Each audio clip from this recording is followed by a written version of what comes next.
big topic. This is the topic that I get asked about maybe more than anything ever, about anything. And it's kind of funny because as a fitness trainer, my training really is in exercise, in working out. That's where my zone of genius is. And yet I get people asking me all the time, well, Paula, you obviously have it figured out. What do you eat?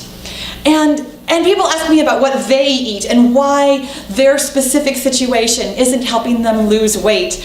And the fact is this is a huge topic, and I have to tell you, I'm going to do my best to kind of narrow it down and stay on topic, but I have a couple of different rants about things that people eat or things that people do or things in the media that keep us scared or wondering, and that's actually where I'm going to kind of start with this. Here's my bold claim. You do not have to eat healthy foods to lose weight. But here's why I say that. The simple fact is, we scientists, we humans, we don't really know what healthy is. We're not 100% sure. And all media articles to the contrary, we simply don't know all the answers. The fact is, nutrition science, and yes, I am running a little bit now. This is our 30-second interval. You are welcome to take it as more of a walk or a little bit of a jog or a run or whatever you'd like to do. I'm taking this as my faster interval today. Sometimes that's going to be like a little bit of light running. Sometimes it might be a little bit faster. As I get into this topic and warm up a little bit more, it will probably get faster for me. But for right now, that was just a little bit more of a hustle than our walking pace here. As a science, nutrition science is basically brand new. I mean, we've been studying food. Again, I'm going to keep using the word we, not me personally. I have zero background in nutrition or even science. I took the bare minimum of science classes. I liked biological sciences, and I actually really enjoyed that part of my fitness training. I really liked learning like how the muscles work and the way muscles and bones and tendons and everything all works in there together. But I'm going to continue using the word we. I mean humans, and specifically the scientific community, the great minds of humans. But we have been studying food for some time now. But as compared to like other big sciences, chemistry, biology, astronomy, I almost said astrology. No, astronomy, the actual study of the stars. As compared to those sciences, nutrition science is brand new. It's an infant. It's tiny. We might have been studying food for like maybe 100 years, maybe 200 years at most. And that's like really digging into it. Obviously, we understood a little bit about food as it related to like biology. But generally speaking, our study of food and how it affects the body, how it works in the body, and even more specifically, how it works in relation to weight loss. Truly, weight loss has not been that much of a problem or an issue for very long. I mean, at most 100 years, at most. The kind of thing where it was enough of a problem where people were truly studying it as a mechanism of how food works with our bodies. So as a science, it's brand new. And complicating matters is the fact that our food changes all the time. There were foods that were popular, a couple hundred years ago that we don't eat anymore. There are foods now that are just coming into existence. And obviously we understand on some level, like new foods, okay, those are processed. They're probably not doing us a whole lot of favors. But even foods that we recognize, something that you don't even necessarily think about, fish, chicken, beans, something that seems so basic, it's been around since, cave people walked the earth. We have changed them. And I'm not just talking about like genetically modified foods. I mean, our environment is different. Our water is different. Therefore, the fish swimming in the water have a different environment. They're going to be different. It changes so fast that no sooner do we think we know something than we've changed our food again. So everything that we might have known might not still apply. It's really difficult to get a handle on nutrition science when it's not, here we go with our faster interval, it's not something that is the same every time. You know, with chemistry, chemical reactions are the same every time. You can always reproduce them. I mean, the little bit that I remember of chemistry in high school was that was what we were learning, is that you could reproduce this every time. This always happens. If A and B come together, C is always going to exist. You know, just from even thinking about it for 30 seconds, that is not the case with nutrition science. There are so many moving parts to nutrition and the science of weight loss that it's almost silly to call it a science. like, you know, yes, it's still biology. Yes, technically it's actually still chemistry also, the way your body reacts. But there are so many different processes, and your processes are so individual based on so many different factors. How much water you drink, how much sleep you got, the different combinations of food that you eat, the way you prepare them, the little microbes that live in your stomach, which, by the way, I don't know if you know about this. There's a couple of really interesting like factoids about the way your body works. Your personal biology is very personal. Like, it is based on what you eat. You have microorganisms working in your body to help you digest things, and they change. And there's millions of them, and they change based on what you eat. So if you make changes to your diet, some of the millions of little microbes in there will die off, and other new ones will be formed because of the foods that you're eating.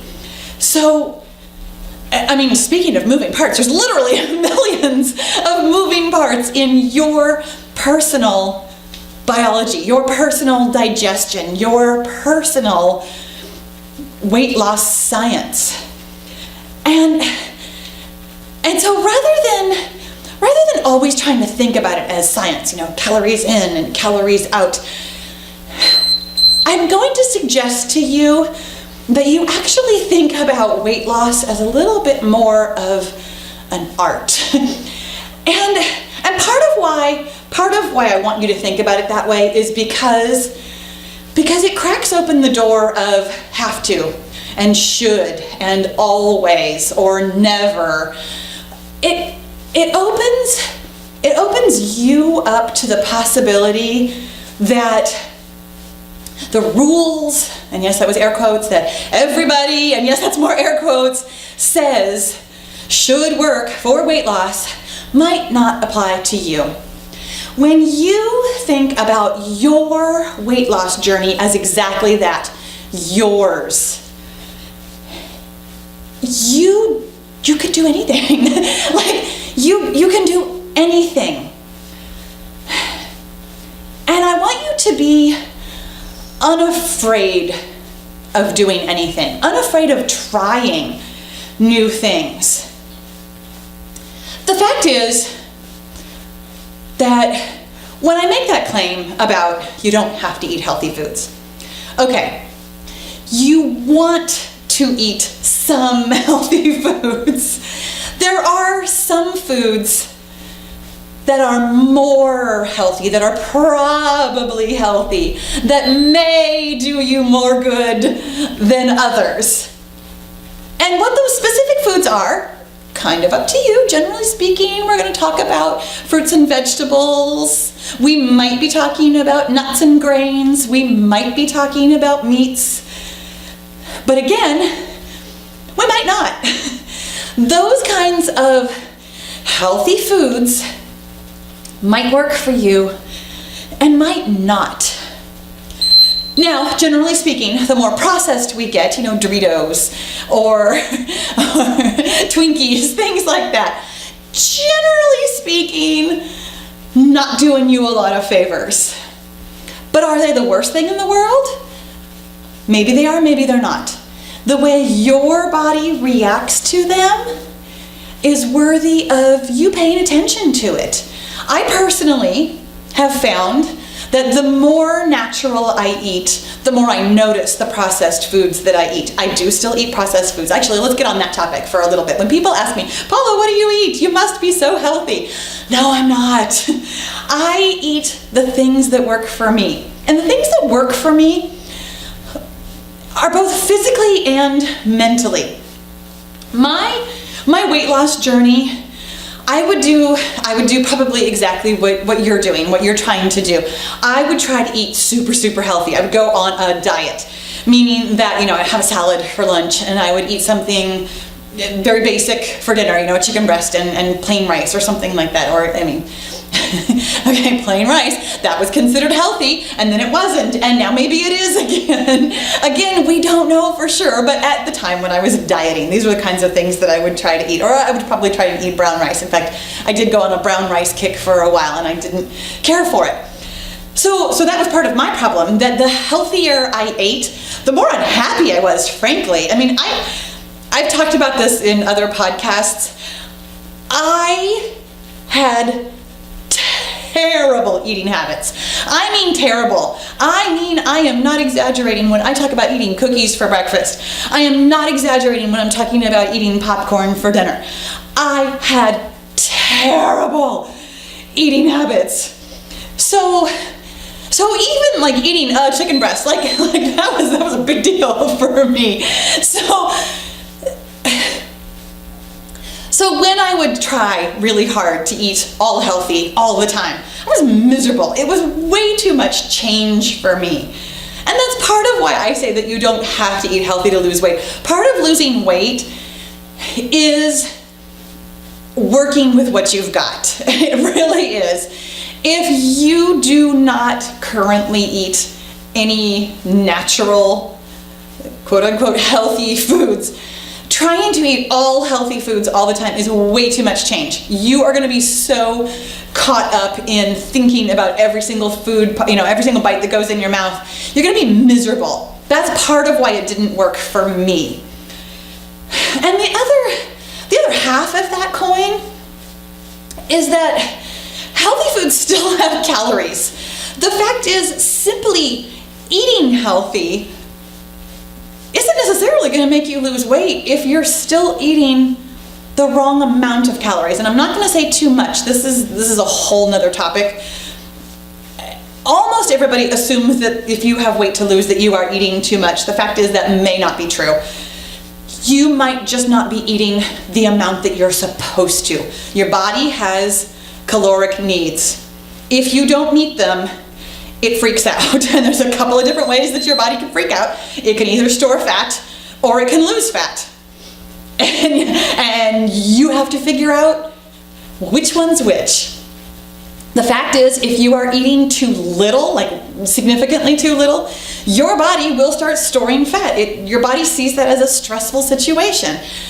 And stressful situations cause you to store fat for a variety of reasons, but mostly, back in the day, that was an important adaptation, because the only time that we ever felt stress was when there was no food to eat. So we would, our bodies would store fat like that. That's a biological thing. But the point is that if you are trying to eat, all healthy foods, and you are not eating the right amount of calories, you can overeat healthy foods the same way that you can overeat junk foods. There's nothing inherently fattening, which is a word I don't like to use because it has no meaning. There's nothing inherently fattening about eating pizza. There's not. Pizza is not, your body doesn't take in pizza and go, whoop, straight to the thighs. We make that joke, but your body doesn't see it that way. Your body is looking to meet your caloric needs. based on the things that you've done in the past. Your body's always kind of taking the average of how much activity, how much sleep, how much water, how much did you eat, and trying to figure out, make some predictions just a little bit further into the future, and then make adaptations based on that. So just because you've eaten something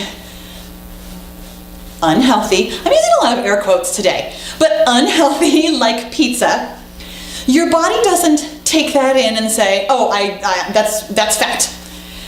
Your body takes it in and decides, well, okay, are we going for a run? Are we going for a walk? Are we doing this or that? Or should I store it for later? Based on the way you normally do things. By that same token, if you have already eaten the amount of calories that your body thinks you need for the day, and you go eat an apple, your body's gonna store that as fat. It's weird, right? I know. When you think about eating an apple, you're like, this is automatically helping me lose weight. No, it's not. Not necessarily. If you have eaten the right number of calories for the day, anything else you eat is too many calories and gets stored for energy later. And when I say stored for energy, I mean stored as fat. That's what your body does. So when you think about eating healthy foods, think about eating the right amount and kind of foods. It's not always about restricting your calories. It's not always about what is healthy. It is about finding a balance of all of those moving parts. Healthy, calories, tastes good, feels good, fits into your lifestyle, that works for you. When you let go of a lot of the shoulds, a lot of the science, a lot of the obsessively tracking numbers, and start to feel a little bit more of an art form, you might make some mistakes. It might be very slow going. It's still a process. You still have to work your way through it. There are some guidelines. I mean, as we've discussed, generally speaking, fruits and vegetables are going to be good for you. Generally speaking, processed foods are going to be bad for you, or not. I'm going to go ahead and leave that one. You know, I'm going to go ahead and say good and bad, but not fattening versus not fattening. Processed foods aren't helping your body digest much better. Processed foods aren't, generally speaking, full of fiber or vitamins and minerals. That's why I'm going to go ahead and let that word bad stand. But bad foods don't necessarily hinder weight loss. It's a complicated topic, isn't it? And I think that's where sometimes we just want to throw up our hands and say, oh, I can't figure this out. I must just be meant to be this weight forever. Here's the thing. You don't have to be this weight forever if you don't want to be. But what you do have to do is be willing to try different things. Maybe new things, maybe the same old things in new ways. Thinking about your weight loss as not good or bad or healthy or unhealthy or even, science or art. I mean, I'm going towards that. It's more art than science, but the fact is it's both. Finding your balance is the thing that's going to make you successful. The fact is, it doesn't matter if you follow somebody's nutritional plan to a T, which I'm going to address this in just a second. One of the reasons why I don't have nutritional plans, by the way, is because it's illegal for me. I don't know if you know that. As a fitness trainer, I am not a nutritionist. I am not a registered dietitian. It is illegal for me to have a nutrition plan for you. So just keep that in mind when fitness trainers are throwing out their food plans, by the way, that unless they have worked with a nutritionist or a registered dietitian, they are not supposed to give you food plans. I can give you advice, I can tell you this kind of thing, I can tell you what may work, what might not work, but I cannot tell you exactly what to eat and when. Anyway, when people ask me what worked for me, the reason it worked for me is because I found the balance. Even if you follow a plan, I did. I followed Slim Fast. I've told this story before. I got desperate. I went out and bought a case of Slim Fast. I did the shake for breakfast, the shake for lunch, and a healthy dinner, which was not healthy at all, but that's oh goodness. Speaking of things that are their whole other topic, their whole other story, I followed that plan.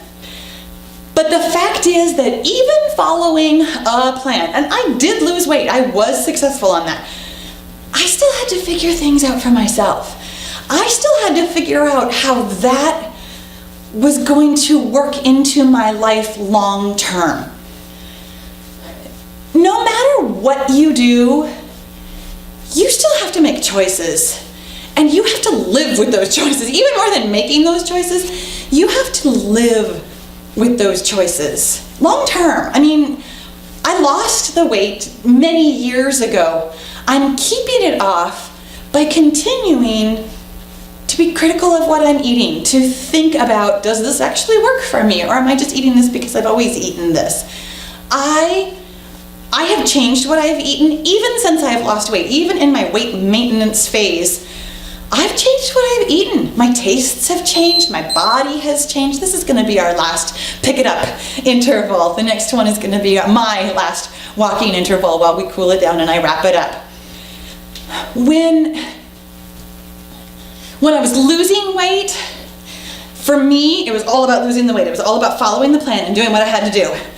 But about halfway through losing weight towards the end, towards the maintenance side, it wasn't so much that I was sliding, but I did. I mean, I wasn't on the strict plan anymore the way I had been. But I was figuring out what else I could eat. You know, is this gonna fit in? Is that gonna fit in? Does this taste good to me? Does this work for me? You are going to have to make those choices and those decisions for yourself at some point. So why not make them now? You can lose weight. You can. That's simple. You can. I don't care what your genetic background is. I don't care what factors you have going on in your life. You are capable of making changes, and you are capable, even more importantly, of making good decisions. Those good decisions do not have to meet somebody else's standard of healthy, unhealthy, clean eating, whatever other phrase you can come up with that sounds super judgy, that all you have to do is be on the internet for like 10 seconds to find something of it. You get to do what works for you. And when it works for you, stick with it as long as you need to, and make changes when it doesn't work for you anymore. You are far more capable of meeting your weight loss goals, I'm gonna go ahead and turn this off now, than you realize. And the way you do it is totally up to you, healthy foods or not.